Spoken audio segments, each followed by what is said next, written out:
member of the Sarasota Republican Liberty Caucus, but I speak for myself, and I'm a former candidate for the Florida legislature, so I'm a little bit familiar with the way electoral politics work. Virtually all other offices in the state of Florida are elected only by the people who live in the candidate's district, so I am in favor of single-member district elections. In a county like ours with 5 districts, countywide elections increases the cost of running a competitive campaign by at least a factor of 5, which restricts voter access to office. Not everybody can afford to run in a countywide election, which means that the moneyed interests, special interests, people that are interested in having their way with the county commission are the ones who get the candidates elected. Countywide elections are decided by the population centers. You know, that's good for the deep pocket special interests, but that's not good for the smaller populations in the county whose voices are easily ignored. Countywide elections actually create voter suppression. Bill Clinton said in 1993, and I quote, "You know, the one thing that's wrong with this country, everybody gets to have their fair say." Well, we Republicans think that everyone having their fair say is what's right with America. American representative government's founded on everyone getting the chance to have their fair say. It shouldn't be about party politics. It should be about fair play in representative government. I ask you to resist the pressure from special interests to return to the failed countywide experiment of the last 20 years. County commissioners should be elected only by the voters of their district. It's only fair. My commissioner, my vote. Thank you. Right.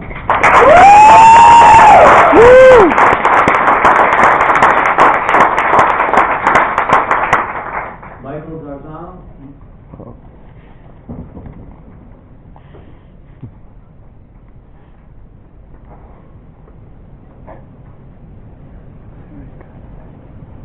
Good evening, board members and citizens who are your bosses.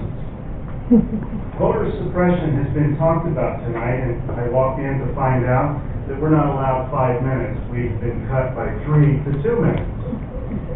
So, in this complex issue, and Sarasota is a complex community, the last thing we need to be doing is restricting the people's speech. This happens far too often today in politics. In many of these clubs, called political clubs, both Democrat and Republican, these people become president and it goes straight to their head. They become little dictators. One of them is here present tonight. He'll remain nameless. But they become little dictators. And when little people get little bits of power, we see that going to their head by restricting the people's voice. This issue has merit on both sides. This issue has been debated for decades all across America in major cities everywhere. It deserves the voice of the people extensively, not restricted to 3 or 2 minutes. This deserves a debate community-wide. But the real issue that is being avoided, the elephant in the room, and this isn't the topic tonight, but it needs to be heard. Evidence is surfacing, piles and piles of evidence, in 7 different states of criminal activity. Where's the laughter, Democrats? You're not going to be laughing in the very near future. The evidence is real. The election is stolen. Oh my God. And you will soon find out with evidence. That's the elephant in the room, because all of this won't matter, folks, if you don't have honest elections. Thank you.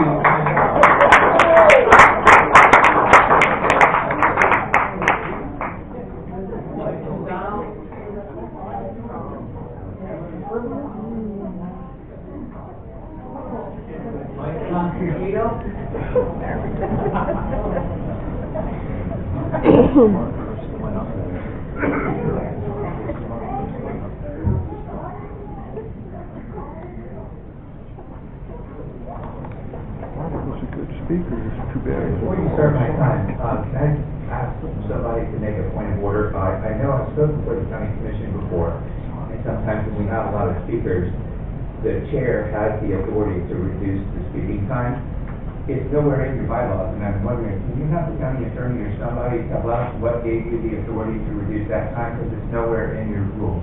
Here, here. You're on the clock. That's about what I expect from you, Mr. Dorfman. Mr. Chair, fellow board members, for the record, my name is Mike Costantino. I appreciate the opportunity to speak before you today. I hope to clear up some of the misinformation recently set forth in a letter distributed by Jack Brill. Regarding the alleged confusion, please note that the enabling ordinance passed unanimously by the Commissioner was never, by anyone at any time, alleged to conflict with the mandate set forth in Section 101.161 of the Florida statutes that required the amendment to be printed in, quote, clear and unambiguous language, and for that to be an explanatory statement of the chief purpose of the measure. In fact, the opposite is true. At the July 10, 2018 public hearing on the matter, then Chair Dieter described the proposed amendment as, quote, a radical change to how you elect your county commissioners. She went on to advise voters to, quote, ask for an absentee ballot so to allow ample time to review and understand the initiatives, end quote. County Administrator Jonathan Lewis's report noted the proposed changes with underlining and strike-through. His analysis noted the county attorney's review and approval of the measure. On August 29, 2018, a longtime Sarasota Republican Executive Committee member presented the amendment to the commissioners. Again, there were no questions asked, no opposing or dissenting viewpoints offered, and the measure was passed with unanimous board support. What's most troubling to me is the lack of gumption of the dissenters. Rather than have this board or the commissioners do their dirty work, I suggest they grab a pen, craft an amendment, and go out in the hot summer sun like everybody else did and get the signatures required to get on the ballot. They're simply using they're simply using this process as a substitute for hard work, which frankly mirrors the problems that we have as a society. Thank you, Norman.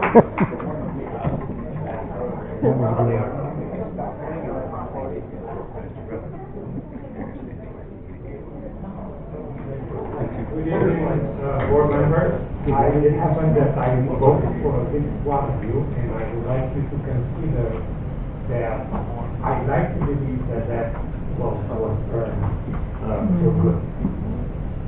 I'm an immigrant from Romania, a citizen of this United States since 1991, and I want to tell you that a government by the people, for the people, is that one which is elected and responsible to those people. I live in West Villages, and the mayor of Northport happens to be so-called District 5 where I live, and she clearly stated that she doesn't represent us. She represents the whole city, she said, and the entities such as developers are her citizens as well.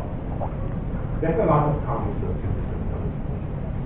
I think that certain speakers tonight don't understand exactly what is happening. The government has the stuff for guidance, for lawyers, administration. It's like a machinery. A well machinery has to have parts producers. And then you have someone who puts input in his machinery and you get the that. Well, the commissioners are such as people who have to have input in the machinery. Hopefully the best people are hired for this machinery at the company. And what does it matter more? Integrity, fiscal responsibility, and allegiance to their people. My father had to leave school when he was 11 years old because he was an orphan. He didn't earn any degree, but I could trust the man with the money of this country. Think about that. Trust, integrity, responsibility. Thank you. Larry Grossman?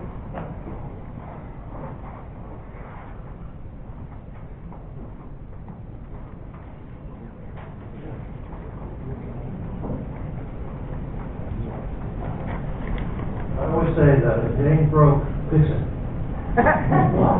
What is broke that you're trying to fix? You have the authority. Let me give you an example. I lived on Longboat Key. I ran for commission 3 times from the Manatee portion of Longboat Key. And I had to live in a certain district to run. So we have 5 districts, District 4. And the thought is that, if I ran and got all of the votes for my neighborhood, it would make a big difference in my district, because I could be outvoted by the folks who lived in the Sarasota County portion of Longboat Key. And so I could have been the best representative of my area. It wouldn't matter. People may have had motivations to do otherwise and to vote for someone else.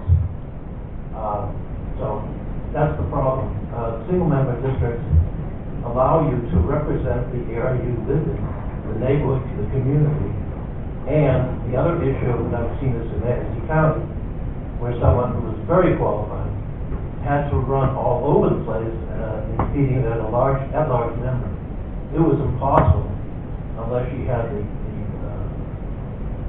contributions that would equal or exceed her competitor who had, again, all the developer money.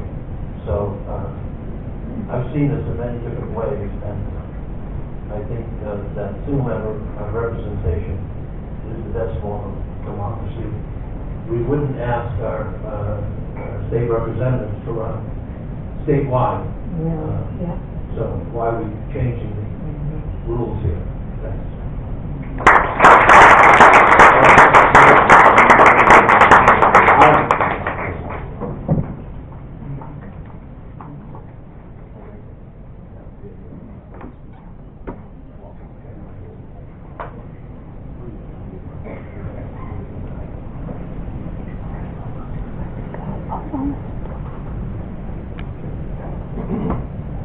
I'd like to thank you gentlemen for inviting us here this evening. I'd like to thank all the citizens who are here. My name is Mark Franson. I am also a president of the Republican Club. And I'm also the president of the President's Club for all of the presidents, even the ones who elect not to show up. I wasn't planning on talking today, and I am not representing the Republican Club or the Republican Party. I'm representing Mark A. Franson and Dawn D. Franson, residents of Northport. I live in the largest portion of this county, and I have one man who represents me. That means I have 4 men or women who don't represent me. I am most concerned with Northport's progression, the direction that Northport is going in. That's my concern.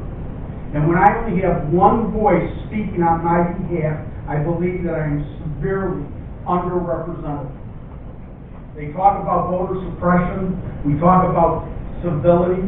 One of the gentlemen came up and spoke when I was sitting over here, basically said, as the gentleman spoke, one of the other presidents, actually said, he's just stupid. I don't know how to tell you, it doesn't sound like a civil statement. I want to talk about where we stand today. I came here from an area where I had a single vote for a single member. I come from the city of Chicago, come from Cook County, and I can tell you all about single votes and what's developed and what direction it's taken at that county. I don't want to see that happen to our county. And I'm not talking political party. I'm talking about having the communities come together and unite. These communities come together and work for the common good. I guess that means my time is up, but I implore you, gentlemen, do not allow this to remain. Thank you. God bless you.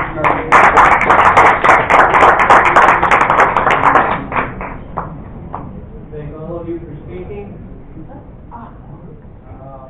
One little correction to make. Excuse me, I submitted a speaker card and have not been called. I don't have any other cards, sir. I'm sorry, but if you want to come up and give us 2 minutes, please do so. Go on, Michael. Go on. No, I didn't. I didn't go.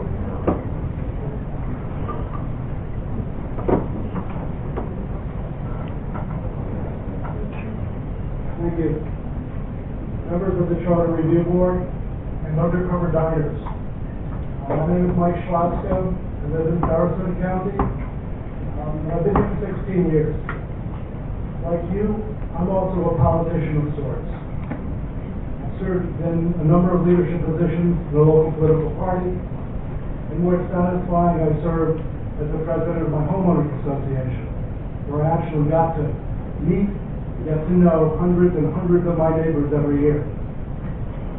Back in 2016, I was the original author of the petition for single-member districts that was passed by voters in 2018. My only regret is that I did not also author a second petition at that time, a petition to change the election of county commissioners from partisan to nonpartisan. The reason for that is that I'm seeing more and more that the only time voters pay attention to local issues is when the races are nonpartisan. Obviously, I'm not speaking for the Democratic Party now, right? Ladies and gentlemen, we live in a time when the government has continually drifted away from the people, farther and farther away from the people. Sarasota is one of only 20 counties in Florida that has a charter, making us a home rule county, yet even here, home rule is fast becoming a joke as the state legislature slowly but surely strips away the ability of local government to make local decisions. Single-member districts bring government closer to the people. Candidates that focus on smaller geography, by definition, are closer to the people. Such candidates can arise from the grassroots instead of being anointed by party leaders such as yourself and myself. They can reach out directly without spending tens or now with new preemptions, hundreds of thousands of dollars. You know that. Thank you.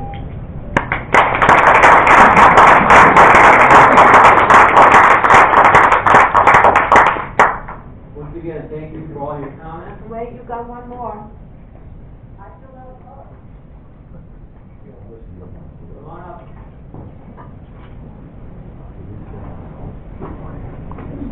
My name is Bertie Clark. I'm from Venice, Florida. I can't add a whole lot to what these presentations have made in favor of honoring the Democratic vote. I really can't add a lot, except I implore you to look, drop back in hunt, and see what doing this kind of stuff does to the democratic process. It's a slippery slope. It's just crazy. And some of the logic is not good. Number one, to say that if I'm elected from Venice, Florida, I'm not going to have any concern for the rest of the county. That's saying, okay, when I elect somebody in my church council, I got to be careful because they're only going to be interested in what's good for their family in that church or in a homeowners association. They're only going to be concerned about their house and their immediate neighbors.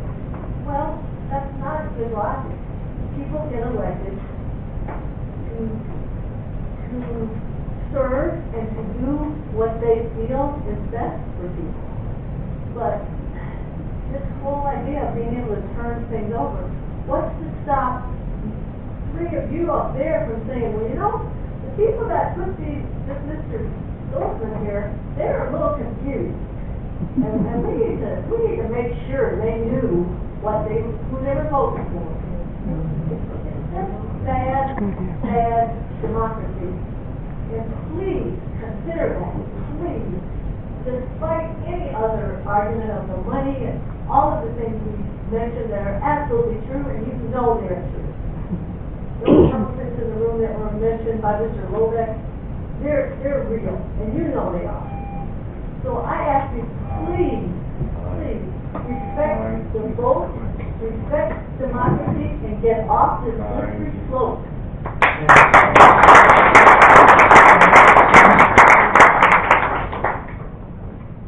All right, then we'll close that portion of the meeting. We'll move on to new business.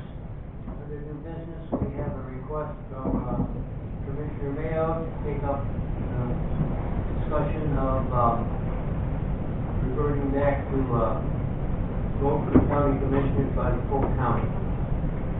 By our bylaws, we will not be able to make a decision on this tonight. We need to have I need a motion from somebody to put this on the agenda for the next board meeting, at which time we will then be able to discuss. Do I have a motion? Do I have a second? If it's moved and seconded, we will have a discussion on this at our next meeting. Vote through. I'm sorry. Good thing you're here. We'll have our discussion first on this. Anybody have any comments? First of all, I am a young Republican. The other thing, there's some statistics I'd like to give you that I think might be germane. I think some of you already looked some of this stuff up. But before I do that, I'd like to thank everyone for coming here tonight, because this is your platform to speak publicly how you feel, and you certainly did that tonight. Now, a couple things. First of all, 2018, I don't know if you remember the ballot. A little breakdown. Besides the actual candidates, there were 13 constitutional revisions on the ballot, 6 county issues, 4 judges, a lot of people know who they were, and 1 Supreme Court justice. And each locality had certain things. There were CCD votes for candidates. Also, the county is a large county. It's 556 square land miles. And if you look at the state, there are 41 at-large counties where you vote at-large. There are 19 that are single-member districts. And I believe, and there was a gentleman here from Manatee County, they have a sort of a mixed setup, where they have at-large and single-member districts. And I happen to be from a state where I was actually an at-large elected official with single district people, and it worked out that way. I don't know if that's something we want to explore, but that might be a little too technical right now. We have these other issues to think about. The will of the people certainly is very important, but also the people need to know what they're voting for. They need to be educated, and that's an important thing to think about. And I did get calls, and I know that there were other people that did get calls. What's this all about? Too many things on here is misleading. We don't understand. And I know a lot of the folks in here are of particular interest and certain parties they belong to, and they're well educated at this. So when they're fighting for this, they put a lot of effort behind it. And some of these other folks really didn't know what was going on. Thank you. Okay, moved and seconded on the motion. Clerk, can you call the roll? District 1, Lakewood. Yes. District 1, Coast. Yes. District 2, Dorfman. Yes. District 2, Cullen. Yes. District 3, Justice. Yes. District 3, Stanley. Yes. District 4, Williams. Yes. District 4, Gabbard. District 5, Clifton. Yes. District 5, Miller. Okay, it's been voted on. We will have a discussion and debate on this at our next meeting. Which will be when? When? Yeah, we want to Well, go. now, When is the next meeting scheduled? Gonna do this all over again? No, they get to talk next time. sorry folks, but this is the way our bylaws run. We cannot make a decision on this tonight. All we can do is move it to the next meeting and have it discussed at that point. I can't do anything about it. Those are our bylaws. There won't be a public hearing. It'll be a public hearing just like tonight. It'll be our next regular scheduled meeting, which will be October 20th. Will there be a third one after that? Depends on what happens at that meeting. I'm just wondering, will that be the final vote? Okay, that's it. If we have to go by the bylaws, and the bylaws state we have to debate it at the next meeting, and if it's decided, whatever the debate comes out to be, will determine what happens at the next meeting. Will there be a third meeting? There's a possibility. I can't tell you right now, because I don't know what they're gonna come up with at the next meeting. Sorry, that's the bylaws.